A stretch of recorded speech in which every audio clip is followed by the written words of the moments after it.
किशोर के ढाबे का आज मुहूर्त होता है, जिसमें उसके माता पिता और गांव के कई लोग शामिल होते हैं।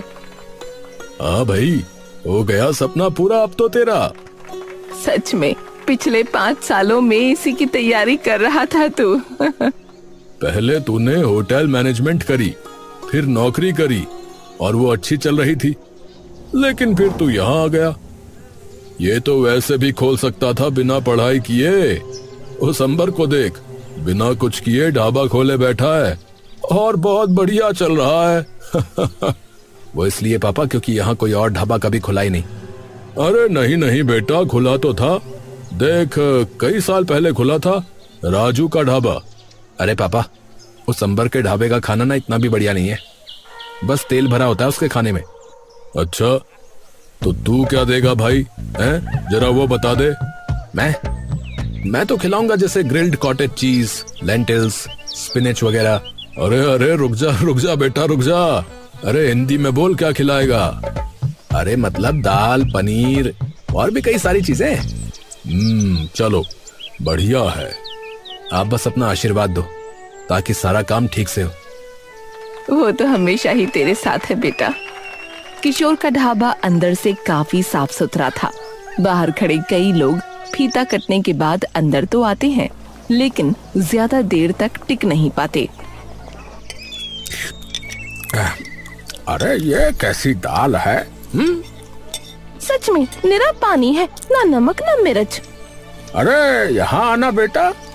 किशोर उनके पास आता है। जी बताइए काका। अब बेटा, असल में कुछ अलग तरीके की दाल बनाई है क्या ये? और दाल भी अलग डाली है। अरे उड़द की दाल है काकी ये, और सिर्फ जीरे, नमक और मिर्च में पकी है, जो कि सेहत के लिए बहुत फायदेमंद होती है। ठीक है। किशोर वापस चला जाता है। अरे क्या मरीजों का खाना है ये? आज के बाद नहीं आएंगे इस पे। वहीं किशोर के इस नए ढाबे की खबर अंबर चौधरी के कानों तक भी पहुंच जाती है, जिसका ढाबा कई सालों से गांव में था। अरे पिंटू, सुना है नया ढाबा खुला है कोई? हाँ, एक वो चौपाल के पास खुला है। जरा देख कर आते हैं शाम को एक बार कि क्या है और क्या नहीं। ठीक है पापा।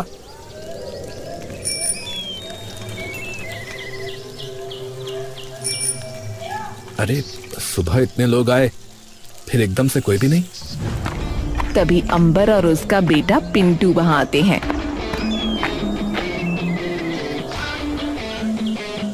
हाँ भाई, मुबारका बेटा जी।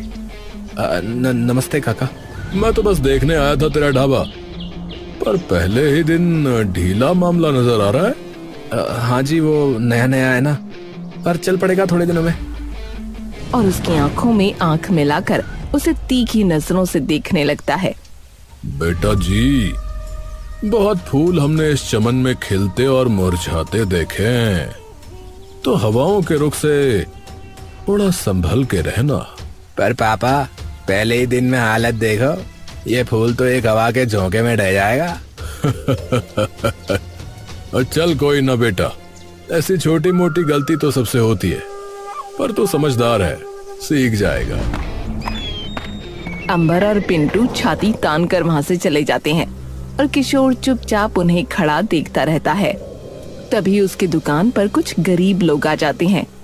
अब बेटा, पूरा दिन हो गया है, हम सब ने कुछ नहीं खाया है। अरे आइए ना काका, बैठिए, इसे अपना ही घर समझिए। सब लोग नीचे बैठने लगते हैं। अरे अरे काका, ये आप लोग क्या कर रहे हैं? ऊपर बैठिए। वो सभी लोग एक दूसरे की ओर देखने लगते हैं और ऊपर बैठ जाते हैं। भगवान तुम्हारा खूब भला करे बेटा। चुक चुक जिए तू लल्ला। किशोर उनके सामने हाथ जोड़कर अपना सर झुका लेता है।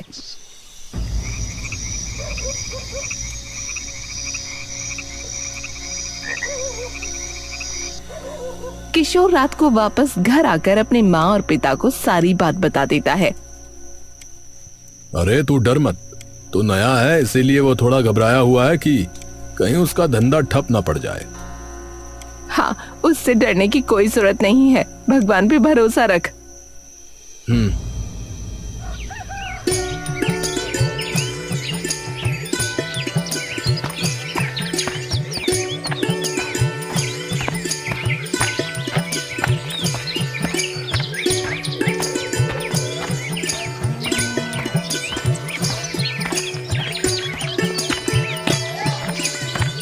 किशोर अपने ढाबे पर जा रहा होता है कि तभी बीच रास्ते में उसकी नजर अंबर के ढाबे पर पड़ती है, जहाँ सुबह सुबह खूब चहल पहल होती है। इसका ढाबा इतना चलता कैसे है? किशोर एकदम से कुछ बेचैन सा हो जाता है और धीरे से उनके ढाबे की रसोई के पास चला जाता है और देखता है कि उनकी रसोई बहुत गंदी हो रखी है। अरे इतनी गंदगी! तभी पीछे से पिंटू आ जाता है। अरे खाना बनाना सीख रहे हो क्या भाई? अरे नहीं, मैं तो बस यूं ही देख रहा था। हाँ, और यूं ही देखते ही रह जाओगे भैया। किशोर ये सुनकर एक बार फिर से कुछ नहीं बोल पाता और चुपचाप वहाँ से जाने लगता है। तभी उसका ध्यान उनके ढाबे पर बैठे कुछ ग्राहकों पर चला जाता है। अरे ये तो वही है जो कल मेरे ढाबे पर आए थे। किशोर चुपचाप अपने खाली ढाबे की ओर देखता रहता है।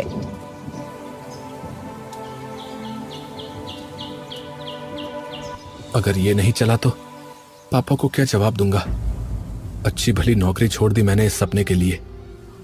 तभी वही गरीब लोग एक बार फिर उसके ढाबे पर आ जाते हैं, लेकिन अब की बार उनके साथ कुछ और लोग होते हैं। माफ करना भाई, ये लोग भी। अरे कोई बात नहीं, आ जाइए, सबके लिए बहुत खाना है।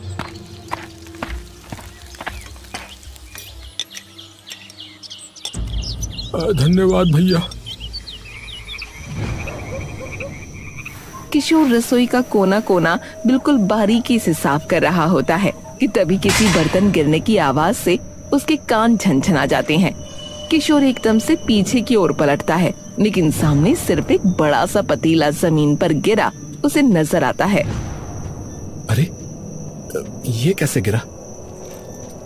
किशोर उस पतीले को झुककर उठाता है, लेकिन जैसे ही वो वापस खड़ा होकर सामने की ओर देखता है तो पसीने की एक बूंद तुरंत उसके माथे पर आ जाती है। बेटा जी, ऐसे कैसे ढाबा चलाओगे? कौन हो आप? अरे बेटा डरो मत। आप हो कौन? सब बता दूंगा बेटा, पर पहले शांत तो हो जाओ तुम। किशोर धीरे धीरे शांत होता है। हाँ, अब ठीक है। ठीक है, पहले तुम बताओ कि तुम हो कौन? मैं हूँ राजू, इस गांव में रहा करता था और मेरा भी ढाबा हुआ करता था कभी यहाँ। एक मिनट, आप वो राजू ढाबा वाले राजू हो क्या? आपके बारे में तो पापा ने मुझे कई बार बताया। हाँ, वही वाला। आप भूत बन के यहाँ पर क्यों आए हो? लेकिन 2 दिन से देख रहा हूँ कि तुम अपने ढाबे पे क्या बनाते हो और कैसे देते हो, कितने साफ सुथरे तरीके से काम करते हो, वगैरह वगैरह। लेकिन क्या फायदा, कल दोपहर से मुश्किल से 5 लोग भी नहीं आए। अब बेटा, धंधा करने से पहले ये देखो कि आसपास के लोग वहाँ के कैसे हैं, उन्हें क्या चाहिए। धंधा सफल वो नहीं होता जहाँ मालिक अपने मन की चीजें लोगों को देना चाहता है। धंधा कामयाब वही होता है जहाँ वो लोगों को उनके मन की चीजें देता है, समझे? मतलब? अरे मतलब ये कि तैयार तो इतनी चीजें कर दी लोगों के लिए, पर एक भी चीज ऐसी नहीं है यहाँ जो लोगों को चाहिए हो। अरे ये देसी लोग हैं गांव के बेटा जी, इन्हें चाहिए घी में डूबी रोटी, तड़के वाली दाल, शाही पनीर, पालक पनीर। और तुम क्या दे रहे हो? पालक और मक्के के दाने। पर ये सभी सेहत के लिए फायदेमंद है, इसलिए उन्हें ये खाना चाहिए। बेटा जी, ये गांव के लोग हैं, इनकी सेहत का ध्यान रखने के लिए इनके खेत बहुत हैं। बेटा, सारे लोग ज्यादातर यहाँ किसान और मजदूर हैं। पूरा दिन वो मेहनत करते हैं, तो उनको चाहिए पूरा आहार। तुम अपने नहीं, इनके दिमाग से सोचो जरा।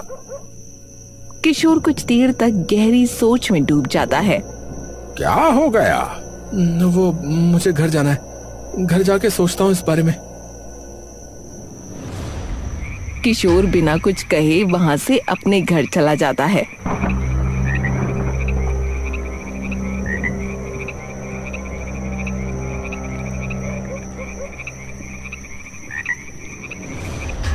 बात तो उन्होंने ठीक कही है।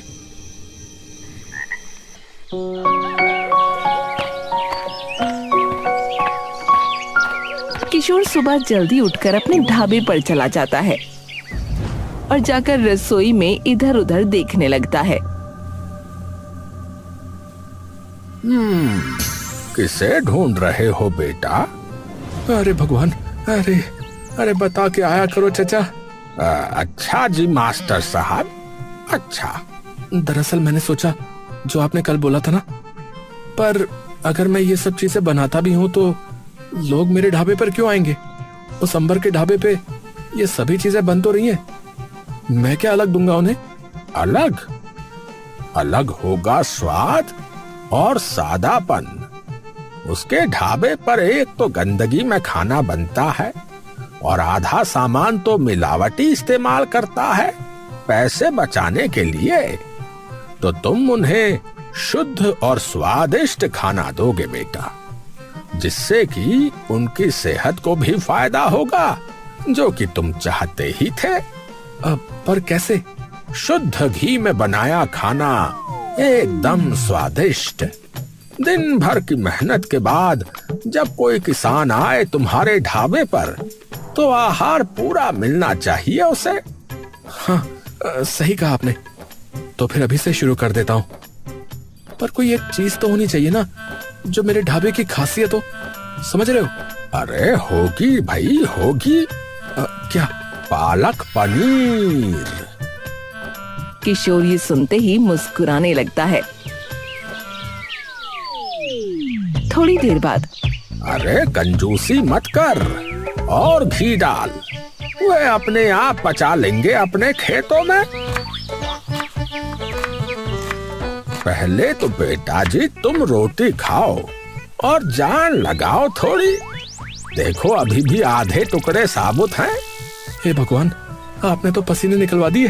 तो बेटा जी ऐसे ही पसीने बहाकर चलेगा ये ढाबा। हाँ, थोड़ी देर में सारा खाना बनकर तैयार हो जाता है।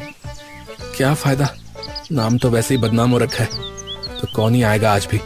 अरे तो बाहर जाओ और खींच के लाओ। कौन? मैं? अरे और नहीं तो क्या, मैं। ढाबा तुम्हारा ही है ना। पर मैं बोलूंगा क्या? अरे पहले बाहर चलो, फिर मैं बता दूंगा।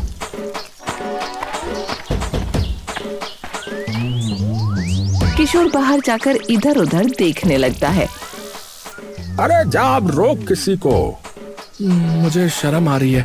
अरे भैया, शादी के लिए हाथ नहीं मांगना है तुम्हें, बस अंदर आने के लिए बोलना है। और बता तो मैंने दिया ही है, क्या बोलना है। किशोर तभी जाकर वहाँ से गुजरते कुछ लोगों को रोक लेता है। अरे भाई साहब आइए ना, नया ढाबा खुला है, बढ़िया स्वादिष्ट खाना खाइएगा। अरे नहीं नहीं भाई, तोहार खाना तो बहुत फीका होता है। हाँ, अरे अब नहीं है, सब बदल दिया भाई। अब एकदम शुद्ध देसी घी से बना खाना आपको मिलेगा, जैसे कढ़ाई पनीर और पालक पनीर तो हमारे यहाँ का खास है। आप एक बार आके देखिए तो सही। ए भैया, एक उधर क्या कहते हो, चलें क्या? ठीक है, ठीक है भैया, आ रहे हैं।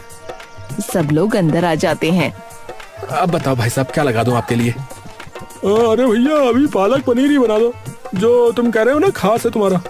भैया मेरी तो दाल तड़का कर देना और 8 रोटी बढ़िया घी मार के भैया। अभी लाया। किशोर तभी उन लोगों का खाना परोस देता है और वो लोग खाना खाने लगते हैं। कैसा भाई साहब खाना? अरे भैया कमाल का पालक पनीर बनाया आपने तो, मजा ही आ गया। वाह सच में भैया बहुत ही स्वादिष्ट खाना बनाया आपने, मजा ही आ गया। भाई साहब मैं तो कल अपने पूरे परिवार के साथ आने वाला हूँ। हाँ बहुत ही बढ़िया खाना है। हाँ। अरे आपका जब दिल करे तब आना। सब लोग एकदम खुशहाल होकर वहाँ से जाने लगते हैं और किशोर एकदम खुशी से उछल पड़ता है। अरे वाह। हाँ तो कहा था ना बेटा जी, अब बस यूं ही लगा रहे मेहनत से और देख कैसे काम चलता है तेरे ढाबे का। हाँ वैसे एक बात बताइए, आपने मेरी मदद क्यों की? क्योंकि तुम लायक हो उसके बेटा। तुम्हारा खुद का धंधा चाहे चला हो या नहीं, लेकिन किसी गरीब को तुमने भूखा नहीं भेजा वापस। जितने भी लोग आए सबको दिल से खाना खिलाया।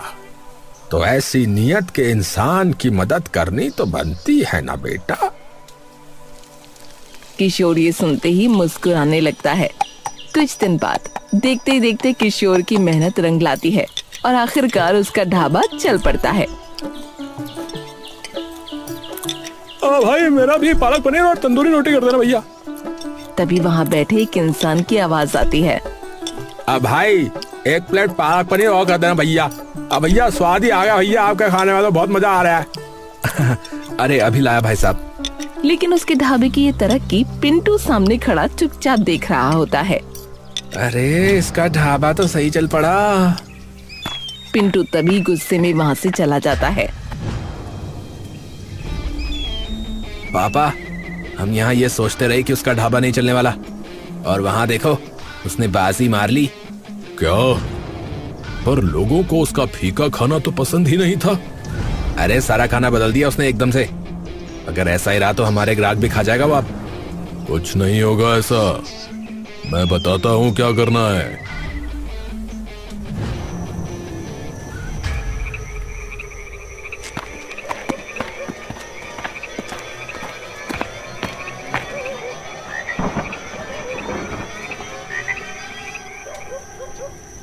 वो सभी रसोई के अंदर घुस जाते हैं और इधर उधर देखने लगते हैं।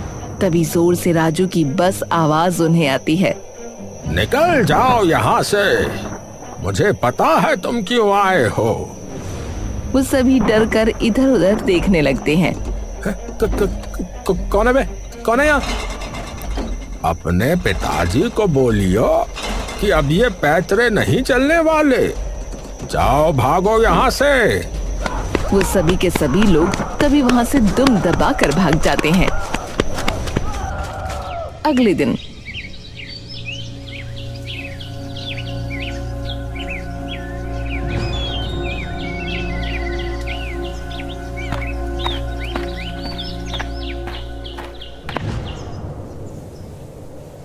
ये क्या हुआ? चिंता मत करो, कुछ नहीं हुआ है। कुछ लोग आए थे लेकिन मैंने भगा दिया। कौन लोग? वही जिन्होंने मेरा ढाबा भी बंद कर दिया था। अंबर का बेटा और उसके साथ 2 लोग। पर वे क्यों आए थे? तुम्हारे खाने के सामान में मिलावट करने के लिए, ताकि तुम्हारे ढाबे का नाम गांव में बदनाम हो जाए बेटा।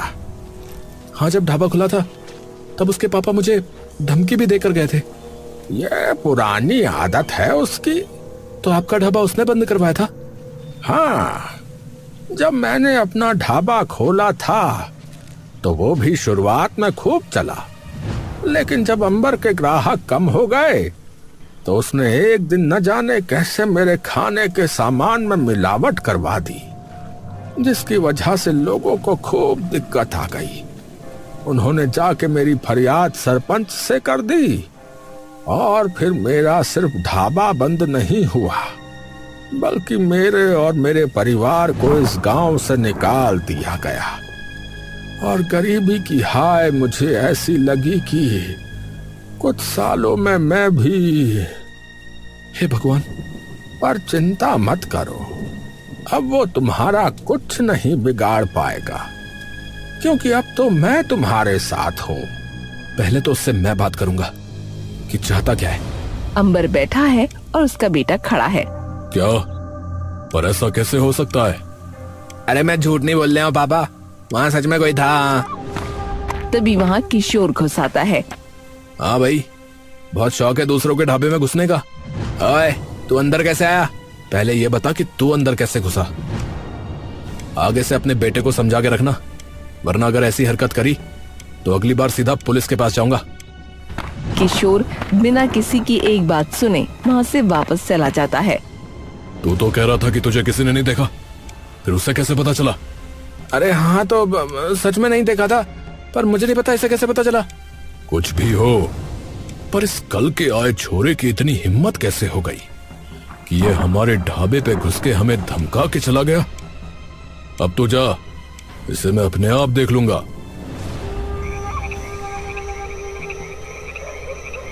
चौबीस घंटे उसके ढाबे पर नजर रखनी है, हर चीज पता करनी है। हो जाएगा मालिक, आप चिंता मत करो। अगले दिन वो सब दिन रात अब किशोर के ढाबे पर बैठ उसकी निगरानी करने लगते हैं। कुछ दिनों बाद रात लगभग होने ही वाली होती है और रसोई में जाकर बर्तन धोने लगता है, जहाँ राजू भी खड़ा है। काम बहुत बढ़ गया है, अब लगता है कि 2-4 लोग रखने ही पड़ेंगे काम पे। वो तो है ही, वरना अकेले संभलेगा नहीं तुझसे। थोड़ा बहुत हाथ आप भी बटा लिया करो। बेटा जी, गुरु शिष्य को राह दिखाता है, हाथ नहीं बटाता उसका।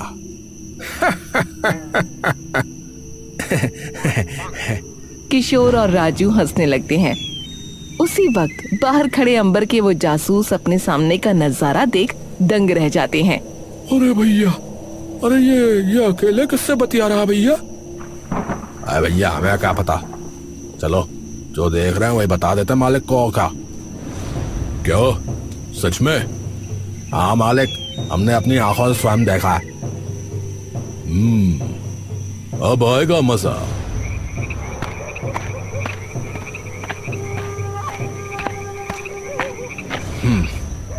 इन्हीं का इंतजार था। हाँ भाई, बहुत चला लिया ढाबा, अब इसे बंद करके चलता बन यहाँ से। ओहो, मैं तो डर ही गया। आखिरी चेतावनी है, फिर मत बोलियो कि मैंने बताया नहीं।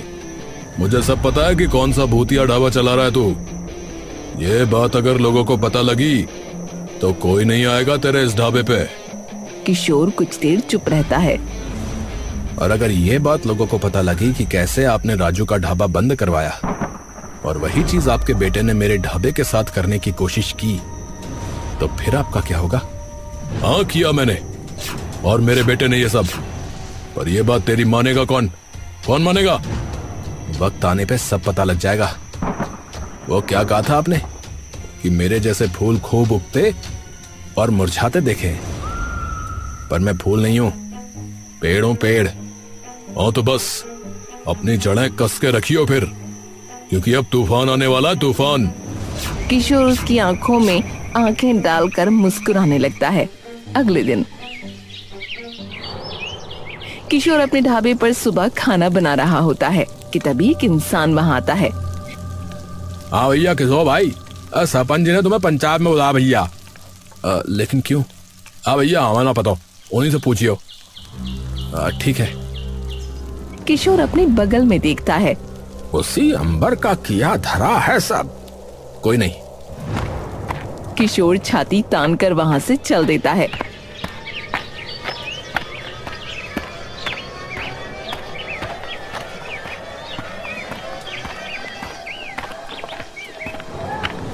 तुझे पता है भाई किशोर, तुझे क्यों बुलाया है?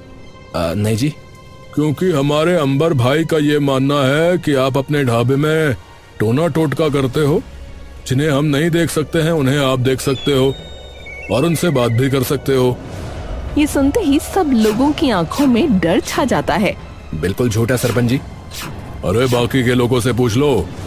हाँ सरपंच जी, हमने देखा था इन्हें बात करते। हाँ सरपंच जी, यहाँ से रहते हैं। अरे कोई सबूत है इसका कि तुमने देखा था? हाँ भैया, हमने अपनी आंखों से देखी। सरपंच जी, ऐसे तो मैं कह दूं कि मैंने अपनी आंखों से अकबर को देखा था, आप मान लोगे? अरे हमें क्या पता, ये लोग झूठ भी तो बोल सकते हैं। हाँ, बात तो सही कही। अब मैं एक बात बताता हूँ जो आप सबको नहीं मालूम शायद। हाँ, कौन सी बात? इन्होंने और इनके बेटे ने थोड़े दिन पहले मेरे खाने के सामान में मिलावट करनी चाहिए थी। इनका बेटा मेरी दुकान का ताला तोड़कर घुस आया था, लेकिन कुछ कर नहीं पाया, और ऐसे ही इन्होंने बदनाम किया था राजू के ढाबे वाले राजू काका को, जिनको आप सभी ने गांव से बाहर निकाल दिया। अरे क्या सबूत है, क्या सबूत है? कुछ भी बोले जा रहा है। किशोर तभी अपनी जेब से एक फोन निकालता है। ये है मोबाइल, मेरे शहर वाले दोस्त ने मुझे तोहफे में दिया था।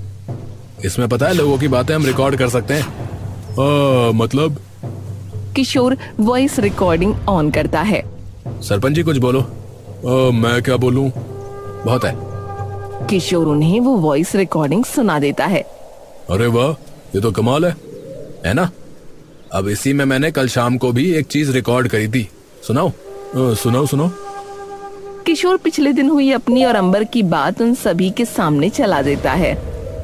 और अगर ये बात लोगों को पता लगी कि कैसे आपने राजू का ढाबा बंद करवाया, और वही चीज आपके बेटे ने मेरे ढाबे के साथ करने की कोशिश की, तो फिर आपका क्या होगा?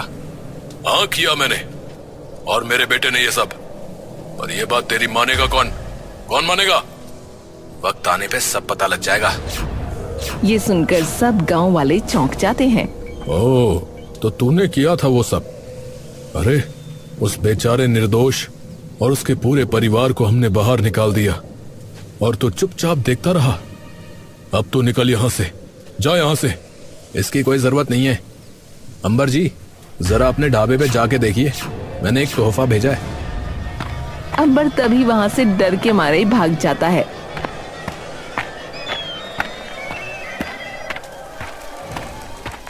और अपने ढाबे को देखता है कि वहाँ कई सारे पुलिस वाले और सरकारी अफसर मौजूद हैं। पिंटू वहीं खड़ा रोने लगता है। अरे क्या हुआ साहब? देखिए, हम खाद्य विभाग से हैं, और आपके ढाबे पे हर सरकारी नियम का उल्लंघन हुआ है। आपके ढाबे पे ना कोई सफाई है, और सभी चीजों की क्वालिटी एकदम खराब है, जिससे लोगों की सेहत पर बुरा असर पड़ सकता है। इसलिए हम अभी से आपके ढाबे को सील कर रहे हैं। अरे नहीं, अरे ऐसा मत कीजिए। अरे वो सब लोग बिना अंबर की एक बात सुने उसका ढाबा सील करके वहाँ से चले जाते हैं, और ये सारा कारनामा राजू और किशोर सामने खड़े चुपचाप देखते रहते हैं। बेटा, कमाल कर दिया। इस न्याय के इंतजार में मैं न जाने कहां कहां भटका, और अब मेरे जाने के इतने साल बाद मिला है मुझे न्याय, बस तेरी वजह से। काका, मेरा ढाबा आज जहां है वो सिर्फ आपकी वजह से। आपने ही मुझे उस मझधार से निकाला और सही दिशा दिखाई। ये एहसान मैं जिंदगी भर नहीं चुका सकता आपका। मन तो बड़ा कर रहा है तुझे गले लगाने का बेटा, पर कहीं किसी ने देख लिया तो किसी बाबा के